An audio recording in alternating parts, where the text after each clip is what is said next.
Welcome to the next episode of the HR Mavericks podcast. I'm Garrett Justice. Today, I'm joined by Christine Stolpe, who's the owner and CEO at Wages Creek in Nevada. Christine, how are you doing today? I'm great, Garrett. Thank you for having me. It's great to have you on the show. I know that you have this wealth of knowledge and experience, especially when it comes to payroll, and we're excited to get into that and tap into that. But before we do, tell our listeners just a little bit more about you and what your company, Wages Creek, does. Absolutely. A little bit about me. I am the epitome of payroll nerd. I came to payroll by way of human resources, which is why I still very much consider myself a member of the human resources community. It just turns out I had a flair for numbers and people, which is really where payroll needs to sit. It's not just a numbers game, it's a numbers and people's process. And what Wages Creek does is comes in and helps clients streamline their processes, make sure that they're compliant, go through policies and procedures. I even provide support while a client is in between, while they're trying to find their next director of payroll. I can come in and keep the lights on, if you will, until they're able to find the candidate that's best for them. So it's contracting, it's not temporary work, because then that client is someone who can then turn to me with other questions. So my book of knowledge is my network, and it is extensive and continually growing. Awesome. Well, that's so great. It's great to have you be a member of the HR Mavericks community and to be here and share some of your knowledge about this important topic of payroll with us, because it's one of those topics that, man, it impacts every person at every company, right? And so it's one of those things that you might not think about, but I think, I may be biased in this, but I think payroll experts are really some of the most undervalued people. We have a payroll team at our company, Eddie, because we offer that service also, similar to what you do, outsourced full service payroll, right? And man, it is a hard role, because there are very few roles where, if you make one minor mistake, the impacts are so big and everyone's going to know, right? And so, man, if anyone listening just can go say thank you to whoever their payroll person is, it's needed, because they put up with a lot. They work a ton, crazy hours to get everything right and be 100% accurate with everything. So shout out to all the payroll nerds out there, because we need more of them, right? Exactly. Which actually brings us to why I am with you today. Yes. Tell us more. You and I talked about, what should we talk about today? And you kind of threw out this idea of National Payroll Week. Tell us a little bit more about that. So every year, like you said, right, payroll is the unsung hero, right? The only time that our phones ring is when something is wrong, or when someone thinks something is wrong. Whether it's wrong or not, when someone feels that their paycheck has been affected negatively, they become pretty negative, right? They're defensive, and they go on the offense to get what they want. And that's totally understandable. It's human nature. What's forgotten is that the person who processed the check is also a human, and B, an employee. They get paid too. When their check is one of the checks that gets processed. So when there's a system-wide error, it affects that individual as well. So what we as an association, by that I mean I am an active member of the American Payroll Association, who has not sponsored this in any way, shape, or form, but I am a paid and loving, caring, very active member of the association. And every year, Labor Week, they always choose Labor Day week, because it's so important to focus on the fact that what we do is support everyone else who comes to work. So that's why our theme for so many years has been America Works because we're working for America. Yeah. And that's what National Payroll Week is. It's not only about celebrating the payroll professionals. It's not only a day for the payroll professionals to come out of their caves, if you will, and hand out payday bars to make everybody think that they're a nice person. That's not really what it's all about. That's a lot of what we do celebration-wise, but that's not what it's about. We're celebrating the fact that everybody gets up every day and goes to work, A, for personal fulfillment, and B, for financial reasons. There's a paycheck at the end of that effort. And at the beginning of that paycheck, there is a process. And at the end of that paycheck, like I said, there's a person, right? So processes and persons, and that's kind of what I was saying earlier, why Hmm. human resources and numbers and payroll are a good fit for us payroll nerds, because we are paying people. So that's what National Payroll Week is about educating our clients, our customers, those that we serve and are a member of the same community. Even though we do something different, we see it very differently as payroll processors, we still get a paycheck too. Hmm. So it's kind of our way to saddle up to people and say, hey, I get a paycheck too.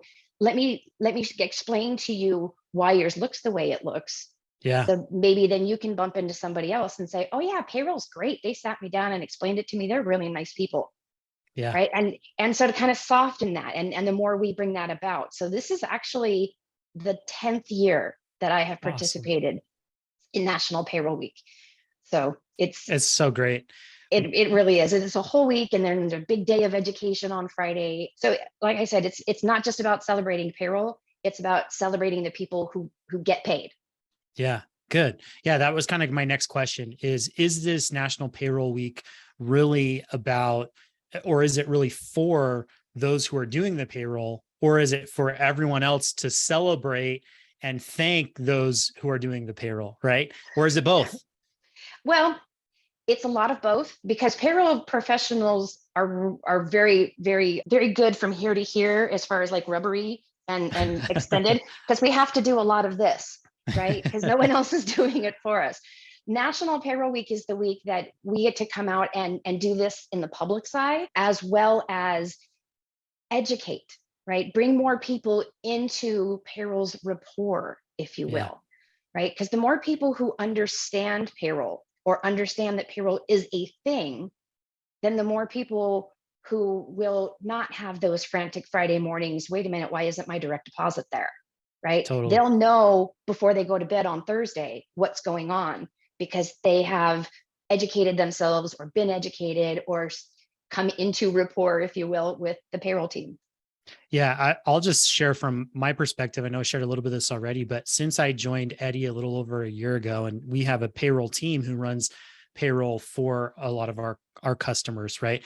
Working closely with that payroll team has just opened my eyes, right? And I'm so grateful that I've had the opportunity to work closely with Terry and Lauren and so many others on our payroll team who do such a great job. It really is one of those roles that if you don't rub shoulders with those people regularly and kind of see the ins and outs of what they do, you might forget about it, but it's so crucial and so vital. And like I said before, it's one of those roles that they have to be accurate 99.99% of the time, right? And the 0.0001% of the time where there might be a mistake, sometimes it's not even their fault, but man, they have to deal with people who are upset because it really comes down to pay, right?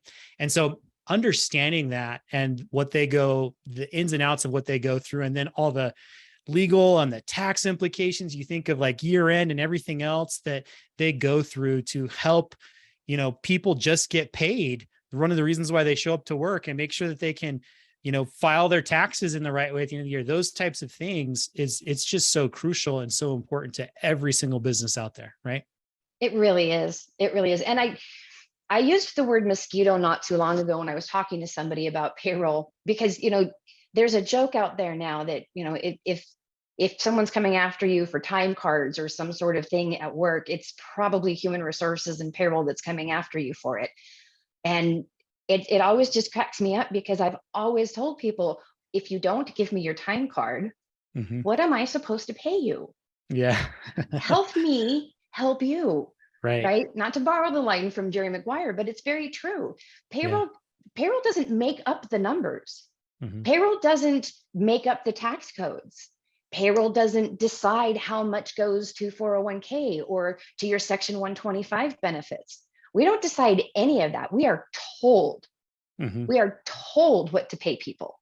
Mm-hmm. We are told by the employer how much to pay the employees, and we are told by the employees how much to pay Uncle Sam or their local state governments and the 401ks and the Section 125s. That they tell us those things. Yeah. So that's the other thing to remember, is that payroll is just the blender. Mm-hmm. Really, honestly, the data is coming into the blender for 2 weeks. You push the button, payroll does this to it, and then we have to pour that out into a bunch of different cups. And if we don't Hmm. have enough for everybody's cup, we're going to have problems. Yeah. Yeah. So That's a that's great that's a new point. analogy that I just came up with. But hey, welcome to Smoothie Land. Hey, I love the payroll smoothie analogy. I think we're going to use that going forward. So, it brings me to the kind of the next point. I know that part of this National Payroll Week is paycheck literacy, and there's some of that that's talked about, right? So, exactly, kind of in your analogy, when an employee doesn't understand the ins and outs of what goes into payroll and how to really read what's on their paycheck, sometimes they don't understand why payroll needs your time card or other factors of that. So talk to us a little bit more about, one, what paycheck literacy means, and two, why it's important. So literacy means the ability to comprehend, not just read. So when I talk about literacy, I mean you're getting a paycheck slip or stub or advice. There's Mhm. lots of different things that employers are calling them these days. Statement, I think, is another one that they've come out with, but they're all the same thing. They're information that the employer is giving to the employees so that the employees know what they made versus what they get to take home and why there is that difference, right? Who is FICA and why is he taking 6.2 and 1.45% of my check every 2 weeks? So you have the information in front of you as an employee. It's just knowing what to do with that information or what it means. So that's what paycheck literacy means, is understanding what it is that the employer is giving you and being able to read it, comprehend it.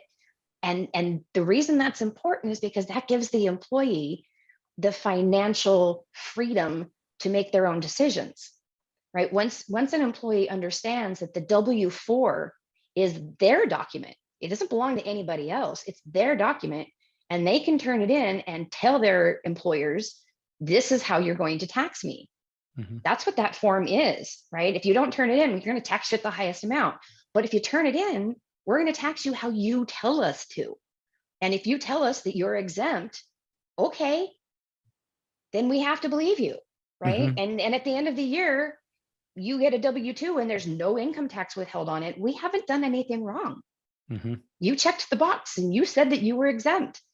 If you didn't know what that meant, why did you check it? So that's why Yeah. it's important, right? Those are the things. So I like to get out in front of high schoolers and college students, new people into the job field, new people about to enter the job field, and really explain to them that they have this financial freedom.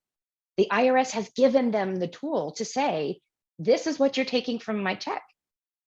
You get to tell your employer that. It's awesome. So important. And I think there's so many people out there who need to know more about this topic. And so that's part of what National Payroll Week does, right? Mhm. Are there courses or trainings on this topic that people can participate in? Tell us more about it. Well, there's Money Matters National Education Day, which is really geared for the high school students. And there are thousands of American Payroll Association volunteers going out every day next week, all the way up to and including Friday. I know in the Silicon Valley specifically, where I have some deep roots and some very good friends, one of my colleagues will be presenting to the technical classes, the work study groups at Mhm. 6 different high schools throughout the course of the week, because those are the students who already have a job, Mhm. right? So we've created that partnership with a teacher who teaches kids work study, and we come in as payroll professionals and say, here's what we need from you, and here's what you need to understand about us. So we're setting this groundwork for a really great employee, right? An employee who knows who to ask the questions of, right? The employee who says, yeah, there's this form that someone wants, this crazy lady came into my school and told me how to fill it out. And I do remember she said not to use any colors. If that's all they remember, fine. Because how many times have you gotten W-4s filled out in not blue or black ink? And we've had Yeah. to send them back for just that reason. They're Yeah. not wrong. We just can't accept it. It's a legal form. Yeah. You can't fill Yeah. it out in purple. Sorry. Even if you are using Adobe, you got to Yeah. use blue or black, please. Yeah. So, but yeah, I love getting out there. And then for those who are already in the world of payroll or already getting paychecks, like yourself, people who've been in the job force as long as I have, right? this isn't something that we would think we need to see, right? I've been getting a paycheck for a really long time. I understand it. You would be shocked how many of the grown-ups in the back of the room at these classrooms that I've gone to have come up to me and said, I had no idea. I wish someone had told me that when I was 18. Here I Hmm. am, I'm 58, I'm retiring in 5 years, and I didn't know any of that. And I could have saved myself a lot of headache. Yeah. So yeah, it's important for us to get the messaging out through podcasts like this with you guys. The American Payroll Association has a couple of different officers that are appearing on various Mhm. TV shows in their local areas. I know we've got someone in Missouri, we've got someone down in Texas, because I've seen them on LinkedIn posting that they're being interviewed. So yeah, we just do everything we can to get out there and get the word out that we have messages for you. We have booklets, we have ebooks, we have all kinds of white papers, we have us, right? You can ask us questions on LinkedIn alone. There's me and at least 4 other members of the social networking committee at the American Payroll Association who offer public speaking. We'll Hmm. come out and we'll do the anatomy of a paycheck, or we'll do why is it important to understand payroll, because we're that passionate about making sure that everybody understands why they're being paid what they're being paid. Yeah, such an important mission too. So thank you to you and everyone else who's going to participate this next week to volunteer and help the rest of us really get it, right? And make sense of it. So thank you. That you kind of hinted at something that I want to dive into a little bit more, and it's really outside of this National Payroll Week that we have coming up here soon. What else can employees or employers do to improve that paycheck literacy like you talked about? Orientation, when you put a new hire through orientation, right? There's an employee handbook or there's some sort of documentation that you're going to be going through. And obviously, they're going to be filling out a W-4. Take the time to let them ask the questions about the W-4, Hmm. right? With the payroll people. Because the first thing the person's going to tell you is, I'm sorry, I can't give you any tax advice, because that's the law. That's Hmm. just the law. I am not a CPA. I am not a registered agent of the IRS. I am not allowed to give tax advice, period. I Hmm. am a CPP. I am allowed to give payroll advice. I am allowed to give payroll, consulting, if you will. What I can tell people about the W-4s is it's your way to tell your employer how much to take out of your check to pay your taxes. Hmm. So if you are getting a gigantic refund every year, and that's $2,000 over the course of 24 or 26 pay cycles, that could have been in your savings account earning 1.5%, even 1.5%, it would have earned over those 12 months, $2,000 divided by 12. Hmm. Instead of having it be withheld from your paychecks and held at the IRS and then sent back to you in April. You should be trying to break even Yeah. every single time. Don't over withhold on your taxes because you like the big refund.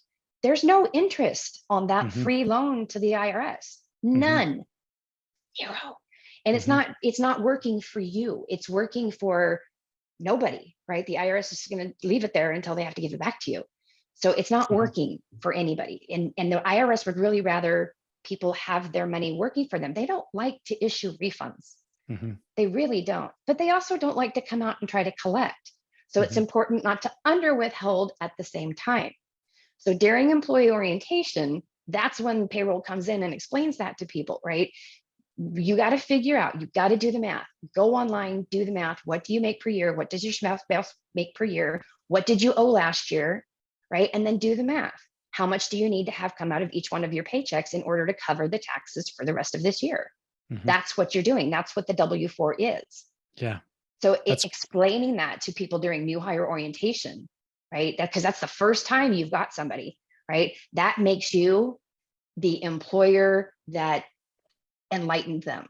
Yeah, so good. And I would say even outside of that orientation, just as reminders, right? As life circumstances, as pay rates may change, to revisit that. As you're talking through this, I'm thinking, man, when was the last time I looked at that? I need to go double check after this and make sure that I'm withholding the right amount, right? So thank you for the reminder. It's been a couple of years and I need to recheck it, right? I If think we it's all do.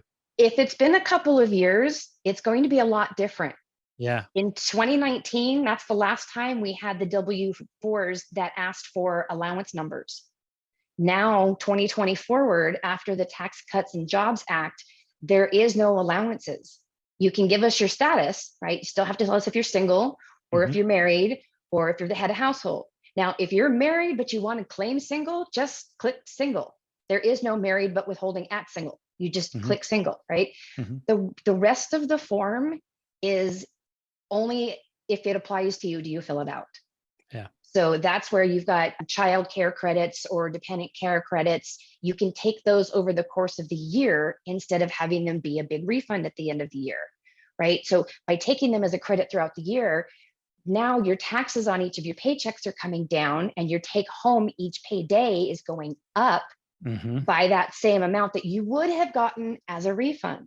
Hmm. So if you make the trade-off, that's the other thing to remind people. Now you're not going to get the refund. So please cut it out of your budget. Yeah. Yeah. That's a good point. Really, really good. So that kind of leads to the next question I had for you is, what are some of the impacts or changes that we've seen specifically to payroll that have been affected by the pandemic and everything that's happened in the last few years? Because I know there's been a lot. So tell us just at a high level, some of the things that have happened. I will tell you that in early 2020, we had a massive, massive retirement from payroll, early retirement for some, because they saw what was coming Mhm. and they were just like, nope. And it happened throughout the course of 2020. Actually, I'd say most of it happened probably at the beginning of 2021, because that's when we had to file the taxes for 2020 and we had to do all the rebalancing. So every time that an employer was offered the employee retention credit or Mhm. ERC payments, they would say, okay, I had a biweekly payroll. I have 7 employees. This is how much I was paying them, so I'm going to apply for this loan. And then you would use that loan money to continue making the payments to the employees. At the end of all of that, right, that loan may or may not have to be paid back, but every penny that was paid out as PPP dollars had to be tracked. Mhm. Every dollar had to be tracked that it came from one of those relief loans, right? Mhm. In order to, so those ERCs, those employee retention credits, were coming through as tax breaks instead of as funds coming in. So that's Mhm. employers had to file their 941s a certain way in order to get the free money by taking a credit Mhm. where they would have paid taxes. They got to say, this is what we would have paid, but we're taking a credit as if we had paid it, but we're not really paying it, Mhm. right? So that's what the employee retention credit was all about. So that created a whole level of reconciliation that had to be done at the end of 2021 and now rolling into 2022. The other one was the deferral amounts. Employers were allowed to defer the Social Security that they contribute towards your Social Security. So that 6.2% that comes out for Social Security or OASDI, whatever they call it on your paychecks, that 6.2% is only half of the Social Security contribution. Your employer is also putting in 6.2%. But during COVID, they were given the opportunity to defer those contributions until 2022 and then 2023. Mhm. So payroll had to help with finance to accrue how much of the Social Security from each of the affected pay cycles. And then 50% of that was due Mhm. along with their annual 2021 filings. And then next year, the other half will be due along with whatever they end up owing for their 2022 filings in Right. 2023. So it's still an issue to this day, right? We Yep. still have unemployment things coming up and smacking us in the face, right? We were told to just approve every single, unemployment claim that came through. They weren't even going to send them to us. They were just going to approve everything. Well, as payroll, we knew we were losing complete vision of our experience rates, right? Mhm. That's something else that we're tasked with. We have to Mhm. know what our unemployment rate is and why is it that, right? So now we're tax experts too. Yeah. And then there was the whole, we weren't deemed essential. The country of Australia was the only country during the entire pandemic that said that payrollers should be an essential worker. Ugh. So here in the US, we were not allowed to go into the offices. We were not allowed to leave our homes, Yeah. but we still had to get people paid. Yeah. So if you got a paycheck during the pandemic, you have 3 times more reasons now to make sure that you are reaching out to your payroll pros during National Payroll Week and letting them know that, you know, you are grateful and that they are recognized and that they're important, that they matter. Amen. I think it's such great context. Anyone who's listening who doesn't do payroll full time should probably hear what you said the last few minutes and be like, woo, I need to go find my payroll person and thank them for everything they've done, especially the last few years. So this is awesome. I'm super excited for National Payroll Week coming up so we can celebrate, you know, those awesome people I mentioned. We have an amazing payroll team here internally at Eddy. And I know that you and so many others have worked tirelessly to continuously help us each get paid and help it be accurate and navigate the craziness of the last few years with the pandemic and everything else that's impacted that. So thank you. And thank you to all the payroll experts out there. I think this has been an awesome conversation and looking forward to National Payroll Week next week. So we are recording this it's still in August, but it's coming up here soon. And we will be publishing this episode. So hopefully most of you will be listening to this during National Payroll Week. So it'll help you remember and find those people to thank. So Christine, this has been an awesome conversation. As we kind of wrap up here, I want to switch directions just a little bit with one of the last questions I ask you, because I really like to get the unique points of view of some of our guests that we have on the podcast sometimes.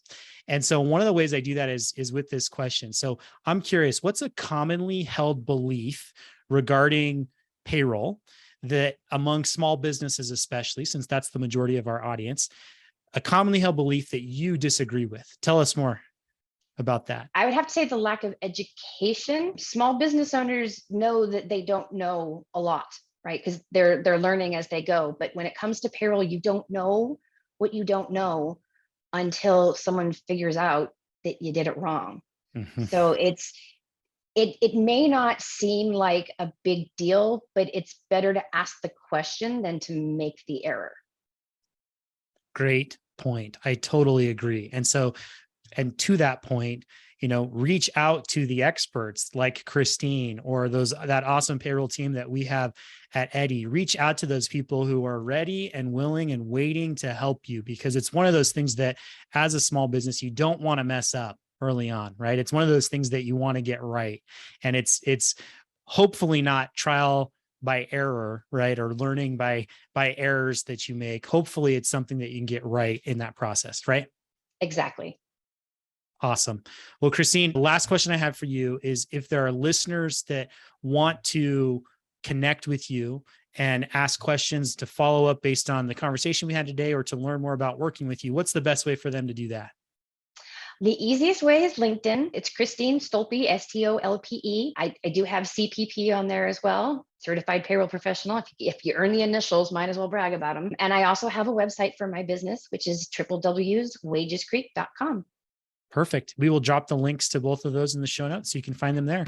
Christine, thank you so much for joining with us today and hope you have a great rest of the day. Happy National Payroll Week.